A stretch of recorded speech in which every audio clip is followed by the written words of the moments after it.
Hello and good evening. Hope you've had a wonderful Wednesday. I'm Mia Gradney coming to you live from the KHOU 11 studios with our annual Back to School Q&A with the area superintendents.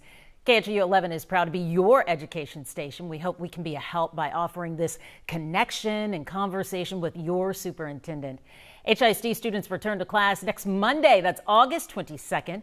And joining us now, Superintendent Millard House II and District Police Chief Pete Lopez. Good evening and welcome, gentlemen. It's good to have you both with us. Good evening, Mia. It's good to be here with you. Now, before we dive in, I want to let everyone know who is joining us that we hope to cover a lot of ground and a lot of your questions tonight. Many of you already submitted questions when you took part in the KHOU 11 Back to School survey. We are still taking questions. You can text those to 713-526-1111. The number is going to be there at the bottom of your screen. With that, let's get started. Superintendent House, a parent commented the following. You're stating we are not prepared for active shooters. Why broadcast this to the public? Do you not feel this puts us at greater risk of being victimized? Certain information should be kept confidential. This parent, of course, referencing the first week of August when you stated at a school board meeting HISD police were not prepared for an active shooter. Now, with less than a week until students return to class, how do you feel about the district's preparedness level and overall safety? Absolutely, man. Thank you for the question. I believe the answer to that question was taken a bit out of context. And quite frankly, our police department is just as prepared as any other police department in public education. First and foremost, HISD parents can rest assured that HISD police, as well as school administrators and staff, will continue to enforce safety measures while exploring areas of improvement. As a HISD parent and administrator, the safety and security of our students and staff is, of course, of the highest priority. Our current assessment is that HISD Police Department needs additional equipment. And that's what you saw just about a week or so ago in terms of our board voting on an item that allowed for us to move forward and make some additional purchases. That makes us that much more prepared. Safety is not new in HISD. We are always assessing and looking for different ways to ensure that the safest learning environment exists for our students and staff. Over the summer, several HISD schools received upgrades for fencing, cameras, video storage capacity, which is where we plan to set those things in motion since 2021 in terms of moving forward with everyday upgrades. We also understand that the conversation is ongoing and happening at every level. Our students play an extremely important role, and we're focusing on building the kind of environment that is trusting and ensuring that reporting suspicious behaviors is a regular, everyday expectation. More than anything, it's our responsibility as educational leaders to create a safe school environment so that students and teachers can focus on the achievement. And hopefully a little bit later on in the segment, we can talk about achievement where we've had some very positive success over the course of this last year. So when you said earlier that it was taken out of context, what was said at the board meeting, you weren't necessarily talking about the preparedness level at the time. You were talking about the additional equipment that was needed.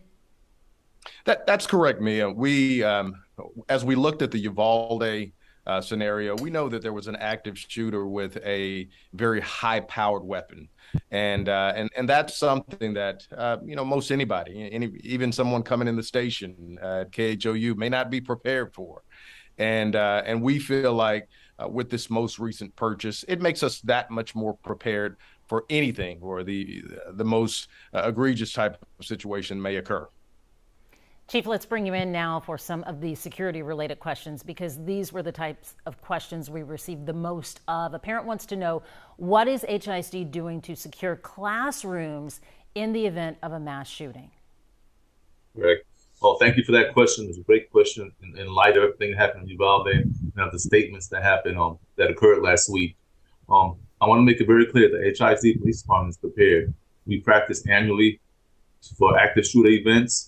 And like the superintendent House said, the request was solely for the equipment to enhance our response. We need to be able to have the tools and the equipment to enter those locked classroom doors in the event an active shooter barricades themselves in a room with our children, our staff members. Patricia So asked, preparation. oh, go ahead. I'm sorry. I thought you had I'm wrapped up. Go right sorry. ahead. So preparation is always the key. We're ready to respond to any active shooter event with our law enforcement partners like HPD, Harris County, and the constables. So we are prepared to respond to any event. All right, now the follow-up. Patricia asked, are schools going to be more strict with locked doors? What is your locked door policy? We are currently revising the policy. Currently, our schools are instructed, our classrooms are instructed to close the doors when possible during classroom instruction. So we are looking at all those policies. In addition, we're also looking at all exterior doors to make sure they operate properly and function as they should. Campus administrators are tasked this year to conduct a door audit on all interior doors to make sure that all those doors are operating as they should. So yes, the policy is to keep our classroom doors closed when that capability exists. Is it closed and locked? It all depends on the type of the door that we have. A lot of our school buildings are old and they're aging, so we have to take a look, see what the capabilities are for each campus. I understand.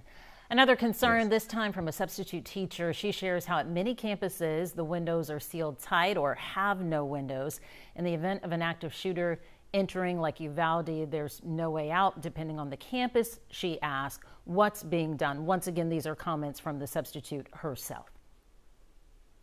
In those cases where there's no windows or doors that the campus administrators, the students can exit, we're preparing to teach the civilian response to active shooter training, which is CRASC, and that will prepare them for an active shooter event at our campuses. So that requires preparation and training, and you have to be prepared to do that, to respond to an active shooter event and know what to do in case we encounter a situation like that. So we advise them, in the best situation is to run, hide, and defend. And that's the last resort, defend. We want them to get away from the active shooter. But in cases that they can't, we want them to hide. And if they can't do that, then the last resort is to defend themselves by all means necessary. There it is, the protocol for those who do not have windows and the like in their classrooms. Another parent is inquiring about what security arrangements have been made. Are there metal detectors for entry points, they ask. Currently, we have 2 campuses that have metal detectors. And that's something that we need to bring to the board and ask the community, do we really want metal detectors at all our campuses? But we don't want to create an environment where the schools were like a prison camp. But we also have to balance security and aesthetics with the safety of our students. So that's something that we would like to bring to the board in the next few weeks, a few months, to see if we want to explore buying metal detectors. But one thing about metal detectors is that it's not a 100% solution. You need to have somebody there that's going to be manned. So in case somebody does attempt to bring a weapon or item on campus, we have to stop them. So it's not just the metal detector. We need to look at the personnel to staff those metal detectors. Yeah, from metal detectors to manpower or woman power, that leads to this question. Are there going to be officers assigned to every school in HISD?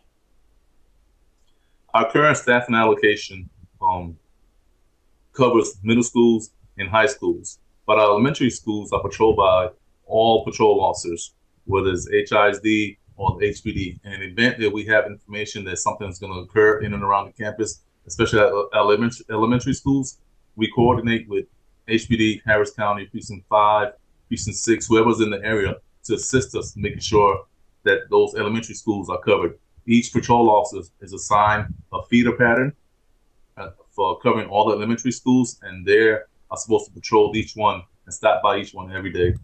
So yes, we do have coverage at the elementary schools by patrol officers. Chief Lopez answering your security concerns for HISD. Text those questions to 713-526-1111.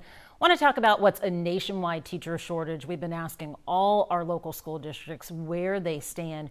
Rachel wants to know how or what is the plan for the school district to retain teacher and staff. Is there an update on the turnover rate in the school district? I'll simplify this for us, Superintendent. If you'll let us know, Superintendent House, How are you with the teacher shortage? Where do the numbers stand? Absolutely, Mia. Our recruiters and principals have done really a tremendous job navigating the national shortage of teachers on the heels of course, a pandemic to really get us ready to welcome students back to our many hallways across the school district. We anticipate opening school with less than 5% of our openings unfilled. So 95% of our teacher positions are filled, which means more than 10,000 teachers have already begun their school year at their schools, preparing, getting their classrooms together, and getting focused on what it's going to look like when students walk in those doors. When we developed our HISD strategic plan last year, we recognized that the staffing challenges that we faced were across the country, but we placed a specific emphasis on retaining and recruiting teachers. Some of the items that we prioritize in this subcategory is number one, raising teacher salaries. As you may have heard, we gave teachers about 11% raise this year, putting our teachers among some of the highest paid, quite frankly, in the state and in the region. We also have moved forward with inviting and incentivizing current teachers to make a 3-year commitment to HISD, with 3/4 of our teachers coming back this fall, making that commitment. We also offered a signing incentive bonus for teachers up to $5,000 for veteran teachers, and $2,000 signing incentives continue through the end of August. Our talent acquisition team continues to host local job fairs and hiring events across the country. We're also excited to welcome nearly 100 international candidates with the certification needed to teach in our critical shortage areas. And Mia, lastly, our alternative certification program has allowed us to recruit teachers from really other professions who are making a career or switching and committing to teach in HISD. HISD pays for their certification program once they commit, and we're excited about those individuals coming in. Now, like any school district in years past, we have had some vacancies to start the school year, but we're continuing to hire, and we're taking a long-term approach to staffing our classes with excellent teachers, and our efforts will not stop with classes beginning this school year. We're going to have to continue this effort. Most of our schools have additional certified teachers performing other work in their buildings who will be assigned to classes as needed to start the school year. We'll also utilize long-term substitutes as fill-ins, and we've been working to connect dedicated substitutes to schools where we anticipate a potential vacancy. And as I think through this, Mia, one last thing that I'll mention is that we did put together a volunteer pool of individuals that work in our central office at Hattie Mae, of individuals that can be deployed from Hattie Mae to work in some of our schools as needed as well. Sounds like HISD is being very resourceful there when it comes to having enough staff for the classrooms. We do have a parent who asked, Rachel. She says children need teachers, not subs. She says her daughter has fallen behind. Another parent is concerned and asked, is my child going to suffer learning loss if there's not a certified teacher in the classroom? This parent, of course, concerned about a substitute's ability to provide a quality education. Can you speak to that for Superintendent House? Absolutely. Learning loss is definitely something that we've seen, of course, with the pandemic, and any and every parent that's out there, of course, wants to start the school year and ensure that their child has a certified teacher in the classroom. What I'll say specifically to learning loss, as I've spoken to substitutes, is we've learned a lot about our students in the last 2 years. We learned that they are extremely resilient and that they really can meet the challenge when provided the resources. The pandemic has resulted in a learning deficit that we're looking to address in a targeted manner with a specific focus in our strategic plan. Our goal is to have great schools, of course, in every neighborhood that allow our students to reach their full potential. But to do this, Mia, we must educate the whole child and meet them at every level. This is why this year we're requiring every school to not only have a nurse, a librarian or media specialist, a wraparound specialist, and counselor or social workers to be able to support students. We've done quite a bit with our after-school tutoring and during school tutoring programs that has really paid dividends. So we're excited to continue those services utilizing COVID relief dollars at a majority of our campuses across the school district to really combat the learning loss that many of our students saw during the pandemic. That's talking about the academic day. Now to Leticia Rodriguez. She wants to know, how can my child's school get adequate and engaging free or reasonably priced after-school child care programs? So each and every one of our schools has a different setup in reference to childcare and after-school programs. So I would recommend as soon as possible working closely with your school's principal or counselor to find out what those supports and services look like. It could be a YMCA or YWCA that's supported at the school, but it's important to communicate directly with the school to find out what those supports look like in terms of before and after care. All right. I want to bring back in Chief Lopez now because we have a parent asking about how comprehensive will be the training, drilling, screening, and support for all the people involved in creating a safe school environment. I think the public and everyone focuses a lot on officers, but there are more than just officers on campus. What's the drilling and training and instruction like for everyone on campus? Sure, that's a great question. The safety and security of our campuses and our students are the responsibility of all staff members in HISD, including the police, campus administrators, the bus drivers, transportation workers, everyone involved. So our risk management division and the police department work together to make sure that all our staff members are well versed and trained on our intruder drills, our lockdown drills, secure drills, evacuation drills, and we practice them on a yearly basis. All those drills are mandated with the exception of the intruder drill. So those are mandated by the state, and each campus administrator is supposed to execute and plan those drills on a monthly basis. Addressing your concerns and answering your questions right now, Superintendent Millard and Police Chief Lopez. We have received so many questions about transportation, all inquiring about the same. Will their child have a bus to take them to school? Can you speak to the challenges from last school year and the plans for this school year with bus transportation? We know that this is an issue not just for HISD, but for other area school districts as well. And Mia, you hit the nail on the head. Transportation, much like the teacher shortage, has definitely been a challenge across the U.S. Even prior to coming to HISD as a superintendent in Tennessee, it was definitely a major issue. And while that issue still exists, we are preparing to transport as many of our students in HISD as possible. So we encourage our families to communicate with their schools to do the necessary paperwork. That's one of the things in the first couple of days that we typically will see. If that paperwork is not solidified, not done, it puts us in a situation where we're not able to transport. So we want to make sure that we get those pieces of the puzzle done as quick as possible so that we can assign a route. If we don't know where students are to be picked up or where they live, if they've moved, we don't know what route to set up. So it's important that, again, we communicate with the school, we get that busing information filled out so that we can communicate with parents. Those first few days, we ask that parents work with us and be very, very patient. Those are days that we're still assigning routes the first week of school. So it may slow down things a bit in terms of pickup and drop off. But we're going to do our best to ensure, number one, that the safety and security of our students is foremost the focus of what we do as we transport. And we want to make sure that the experience for our students as they go and come from school is a positive one, and we want to make sure that that's a part of the learning process as they get ready for school in the next week. Riding the school bus is something that they look forward to, depending on the age, right?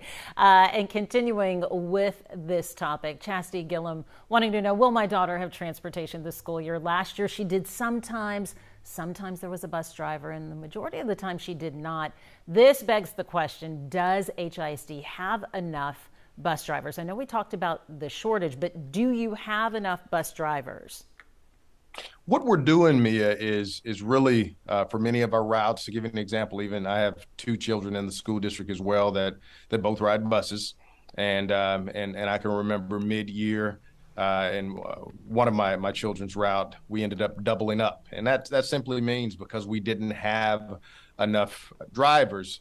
But had some buses that had small numbers of students on it, that we doubled those routes and allowed for one driver to drive two separate routes. So while there may not be enough drivers to push us in a direction where we have a bus for every single route, when we double our routes, it allows for us to get students where they need to go and have enough drivers to ensure that we're starting and finishing the day as we should.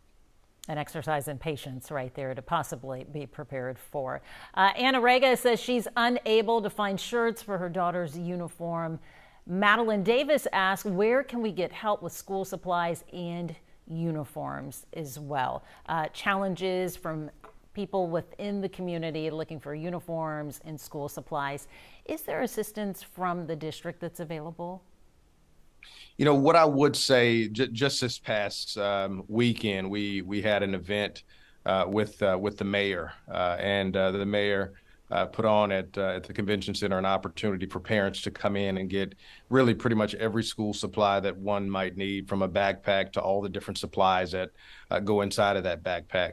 I do know that the city and the mayor still have some of those supplies left over, so I would reach out to the city to see if some of those supplies are still available. So it's important on that first day of school that you want your child to have exactly what they need to be prepared, and we want to do so as well. In terms of uniforms specifically, each school, of course, handles their dress code a little bit differently. Majority of our schools are not uniform schools, but we do have some schools that practice uniforms. And in those situations, it's important to, again, work with those counselors at those schools, those principals, to find out if there are opportunities to subsidize the kind of support that parents may be looking for. Again, a majority of our schools are not uniform schools, but those that are in uniforms, it's important that they work directly with their school and the administrators or counselors in those schools in terms of what color, what type, and how many they might need to get the school year started. Yeah, have to have backpacks. And speaking of, we want to bring back in the chief. Do we know what motivated the move to clear backpacks in HISD? One parent asked, was there a higher incidence of guns brought on campus by students last year? Have to ask, are clear backpacks required district-wide or just at some schools? We also have a parent asking that same question. She used Lamar High School, for example, saying they implemented a clear backpack policy. Just, do we have a clear backpack policy, or is this campus by campus and as needed? So before Chief jumps in, what I can say, we don't have a universal clear backpack policy in HISD. We do know that we have a couple of schools that have moved forward to pilot clear backpacks. I believe Lamar may be one of those schools. But again, we don't currently have a policy that spells it out. Chief, I don't know if there's anything else that you want to provide there. No, you covered it all. Yeah, I was going to ask, for those parents who have inquired about them, how do clear backpacks improve safety or maintain a level of safety? Chief, can you speak to that? I believe it does improve safety because a lot of our students, we had a few incidents last year where they brought weapons on campus and they concealed those weapons inside those backpacks. So if we have the ability to look in the backpack, we could probably stop those weapons and items from coming on campus. Got it. Finally, tonight we're addressing your health concerns, all of you who are joining us. Question from a concerned parent, this time about COVID. They ask, how will children be protected against COVID? Will masks be mandatory this school year? So great question, Mia, and I want to make sure that we clarify for the community that that we've worked hard with our health partners throughout the region, including the Houston Health Department, to follow the developments closely and implement any prevention measures. We also continue using the enhanced cleaning procedures and cleaning agents in HISD schools. We're disinfecting and our schools consistently, including our high touch point surfaces like light switches and desks.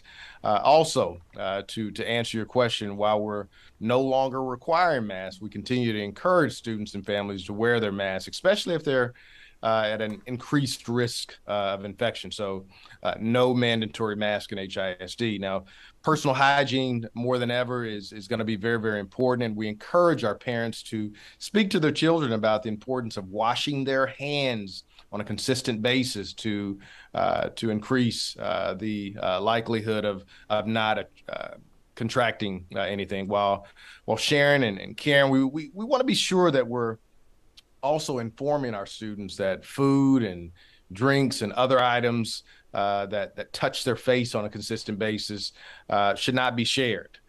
Parents should also be sure to wash bedding, clothes, towels more frequently to reduce any type of potential spread also. And more importantly, Mia, we encourage parents to listen and pay attention to when students report any symptoms, including headaches, fever, contact, of course, their primary physician for questions if there's treatment needed. As we know, the best way to protect ourselves is to ensure that we get students vaccinated. We encourage our families to take advantage of available vaccines and testing at many of the places that are available in Harris County. Brittany Preston also asked what safety measures will be enforced to prevent the spread of monkeypox. I assume that'll be very similar to what you're doing for COVID, but to answer her question about monkeypox. You hit the nail on the head again, Mia. You answered the question. Of course, we're disinfecting our schools, including those high touch areas. It's essentially the same type of supports that we'll be putting in place that we had last year with COVID that we'll be putting in place this year for monkeypox or any kind of contractable disease. I have another question, this time for Chief, as we get close to wrapping up here. A parent asks, what are you doing about schools like Elrod Elementary that are old and run down, plus very vulnerable because of their open campus layout?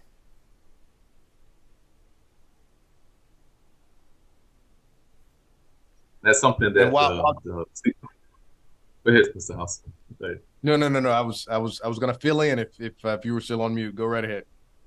No, that's something the COO, Chief Paul, and I are working on, taking a look at all our campuses to improve all safety features at all our campuses, elementary schools, middle schools, and high schools. We need to strengthen that and our perimeter fencing. We need to look at all doors, all windows to make sure that they are hard enough to prevent a person from coming inside our campuses. That's something we're gonna have to consider with during the bond hearing that we're gonna prepare next year. So that's one of the features we need to look at, is making sure that all our campuses, whether it's elementary school, middle school, high school, have a perimeter fencing and the proper doors to prevent an active shooter event, especially having a single point of entry access. That's a great deterrent in stopping active shooter events. But of course, that's going to take additional funding, and that's something we're seriously looking at with Chief Paul, Mr. House, and the Board of Trustees. Yeah. And I couldn't agree more with what Chief just indicated, Mia. We know that it's been 10 years since this community has seen an HISD bond issue. And of course, a bond issue would allow for us to really focus on replacing a number of the buildings that need to be replaced, improving the safety measures that we know that need to be improved in some areas.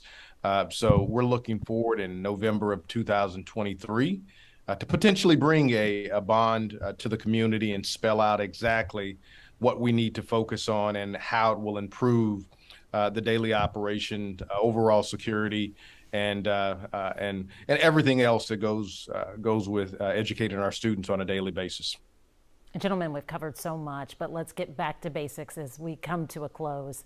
Superintendent House, how can parents best support their students and set them up for success this school year? I think more than anything, we spent, the last year hearing from our community, including, parents, teachers, developing a comprehensive 5-year plan. And this 5-year plan, I think, is important for parents to make themselves familiar with. Everything that we do will be built on the shoulders of this plan. And there are 5 commitments in this plan. And the first is increasing the trust and reliability with our families and community to really put students first. The second is providing equitable opportunities and resources. We talked about the tutoring. We talked about, and we didn't really get into the free opportunities for lunch and breakfast for our students, but that's another one. The third is, is to ensure that we have great schools in every neighborhood, but we need parents and their feedback to do that. We're making some bold changes in some of our schools, and we think it's important for parents to understand what those bold changes are.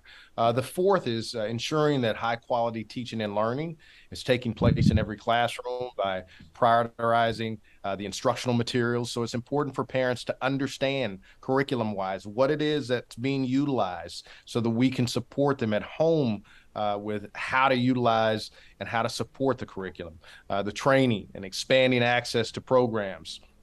All of these things are important to have insight and information on. And then lastly, the final commitment is working with our highest need students and providing quality services for them. So we're committed, Mia, to ensuring that these 5 commitments are explained and focused upon in the school district. And we're looking forward to working with our parents over the course of this 2022-23 school year to ensure that we have the kind of success that we want to see as they move towards college and career readiness. And congratulations on the district's academic successes, the turnarounds, including Wheatley High School that we've learned about this week with the new school rankings. Thank you so much. We appreciate that attention and support. All right. Superintendent House Chief Lopez with HISD, thank you so much for your time. We know parents and students appreciate it. Thank you. Thank you. Have a good one, Mia. Will do. KHOU 11 is proud to provide this platform as Houston's education station. Thank you all, and our best to all of you on a safe and productive school year. Folks, be sure to follow KHOU 11 News on Facebook and Twitter for our next back-to-school Q&A, our final one coming up tomorrow night. And text the word school to 713-526-1111 to take the KHOU 11 back-to-school survey. We'll see you a little bit later tonight, coming up at 10.